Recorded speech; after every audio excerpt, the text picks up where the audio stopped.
Good Thursday, everyone, and welcome to this edition of Conversations Daily News. I'm your host, Cyrus Webb. Glad you all could join us once again. Well, we made it over the hump, and we're in the home stretch toward the weekend. We, of course, have your news headlines coming up on this Thursday. We have the Truth of the Day with Mary Ellen Ciganovich, and in today's Entertainment Spotlight, he being part of my conversation with Gianni Capaldi about his acting journey.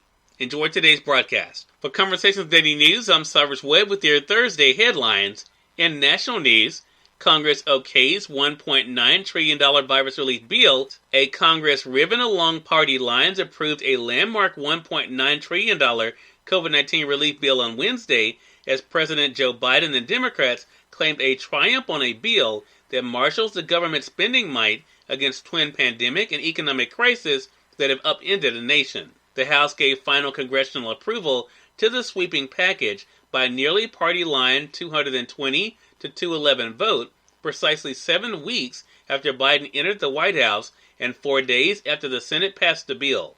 Republicans in both chambers opposed the bill unanimously, categorizing it as bloated, crammed with liberal policies, and heedless of signs the crisis are easing. Help is here, Biden tweeted moments after the roll call, which ended with applause from Democratic lawmakers.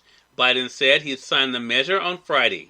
Most noticeable to many Americans are provisions providing up to $1,400 direct payments this year to most adults and extending $300 weekly emergency unemployment benefits into early September. But the legislation goes far beyond that.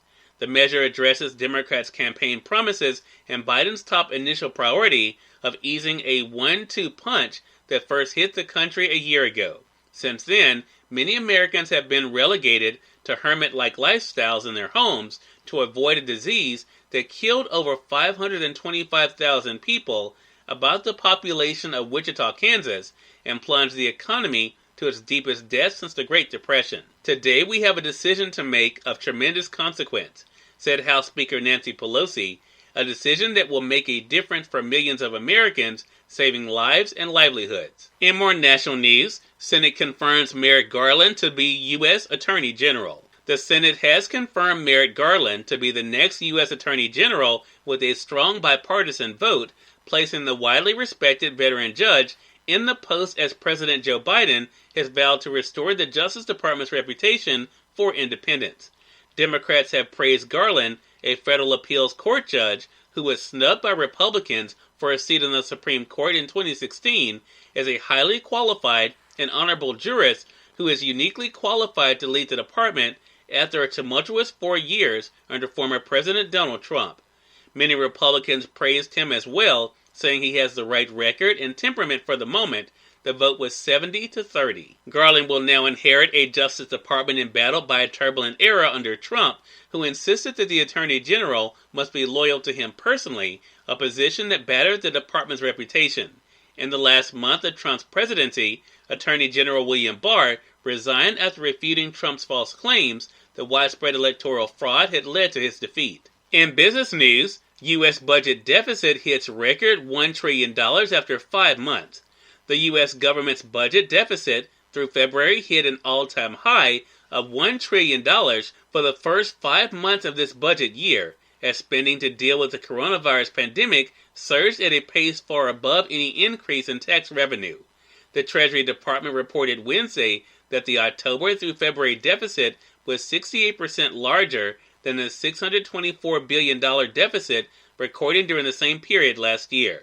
It easily surpassed the previous 5-month deficit of $652 billion set in 2010, when the government was spending to try to lift the country out of the deep recession caused by the 2008 financial crisis. The Congressional Budget Office has projected that the deficit for the budget year that ends on September the 30th will be $2.3 trillion.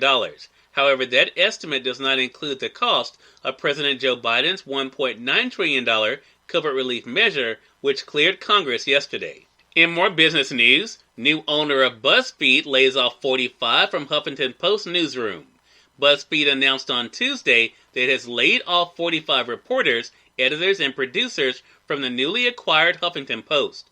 HuffPost executive editor Hilary Frey, the website's executive editor, and executive editor Louise Rogue also resigned over the layoffs, BuzzFeed said. The dismissals come just 3 weeks after BuzzFeed acquired Huffington Post, the media outlet founded in 2005 from Verizon Media. And finally, in entertainment news, Nancy Grace to host crime series in new deal with Fox Nation. Veteran news anchor Nancy Grace will host a weekly program on Fox Nation tied to the return of America's Most Wanted. The long-running crime series starts a new season on the Fox Broadcasting Network next Monday with Elizabeth Vargas as host. Immediately after each episode ends, Grace will discuss it on the Fox Nation streaming service on a new show, America's Most Wanted Overtime. Cyrus Webb, Conversations Daily News. It's now time for the Truth of the Day with Mary Ellen Ciganovich. Mary Ellen, take it away. Hi, this is Mary Ellen with your Truth of the Day. Be thankful while maintaining an attitude of positivity. Foil negativity that may grow where people congregate by simply making an effort to maintain a positive attitude. When other people who may experience negativity are confronted with your upbeat, optimistic demeanor, they will experience a shift in their own mood as well. There is a human tendency to mimic the moods of whomever you encounter. Your good nature inspires other people to go forward with a great big chain reaction of goodness. You can easily spread cheer in your own circle of influence and beyond. Try to make social media a happy place of good vibrations, or your text messages positive and uplifting. Today, be thankful as you use your most effective tool, your attitude of positivity. And remember, enjoy the day. Gianni Capaldi is featured in today's Entertainment Spotlight, right here on Conversations Daily News. For Conversations Daily News, I'm Cyrus Webb with the Entertainment Spotlight. Gianni Capaldi told me recently on Conversations Live, the radio show, it's been great to do work that he loves as an actor, but also to use his platform to make a difference. Here's a bit of what he told me. But Gianni, what has it been like for you to reflect on your career and the things that you've been able to achieve? Listen, it's a very, very long journey. It's never an overnight mission in life. Everything's a marathon in life, I believe. And anything that is fast will usually fall fast. So, it's been an enjoyable, arduous journey. It just becomes a lifestyle, and it goes hand in hand with you. It becomes like your shadow, if you know what I mean. So, whatever you do, whether you get married, you have kids, you move house, whatever, you move town, it's something that stays with you like a shadow. So, yeah. The acting journey for you has been one, and I love the fact that you mentioned that it is a journey, right? This is a process. But the hard work has definitely paid off for you. Do you think that is why you have been able to achieve what you have, though, Gianni, because you've been willing to do the work? Yeah, I think, somebody once said to me, take 10 years for a career to take off in acting. And I used to think, that's crazy. 10 years? That's crazy. But the reality is it really does. It takes that long. You have ups and downs throughout. I think COVID was the kind of biggest reset for everybody on the planet. But yeah, whether it's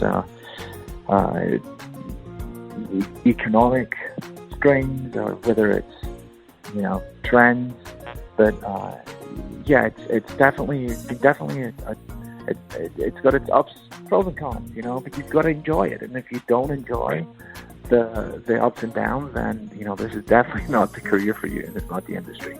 Cyrus Webb, Conversations Daily News. We thank you all for tuning in to this edition of Conversations Daily News. We'll be having you guys on tomorrow to wrap up this week. And until then, I'm your host, Cyrus Webb, saying as always, enjoy your day, enjoy your life, enjoy your world. Thank you all for choosing Conversations Daily News today. Let's make it a great one.